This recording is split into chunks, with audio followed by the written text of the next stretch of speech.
साहब जो साईं जन सियासी वबस्ती पंहिंजी जगह ते, लेकिन पाड़े के हवाले से ज़िले मलीर के हवाले से ज़िले मलीर में मसाइल ते गॾिजी जदोजहद करण के हवाले से असांजी उम्मीदवारनि खे सपोर्ट ॾियण के हवाले से असां तमामु घणो जमात इस्लामी जे पारां उन्हनि जो थोराइतो आहियां। हिन खां अलावा जेकी असांजी वर्किंग रिलेशनशिप आहे उहा कादिर बख्श कलमती साहब जहिड़नि सुजाग ऐं हिकिड़े हौसले वारे माण्हुनि सां असांजी वर्किंग रिलेशनशिप जो आगाज़ घणो पहिरीं थी चुको हो। अॼु साईं कादिर बख्श कलमती साहब बि असां सां हिन मामले में गॾु आया आहिनि। कोहिस्तान राजूनी इताद में भी असीं साईं कादिर बख्श साहब खे भी गुज़ारिश करूं था त असांजा ॿ मिली थियनि त असीं पंहिंजे खिते जे लाइ कमु कयूं, हिते मौजूदु जेके मसाइल आहिनि उन्हनि ते गॾिजी हिकिड़ो जॉइंट मौक़िफ़ रखूं।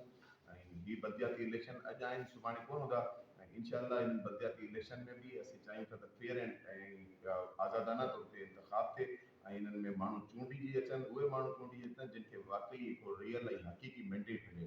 लिहाज़ा इन्हनि एजेंडा ते असांजो इतफ़ाक़ थियो आहे। असां इन्हनि एजेंडा ते अॻियां वधाईंदासीं, मरीज़ जी तरक़ी लाइ जदोजहद कंदासीं।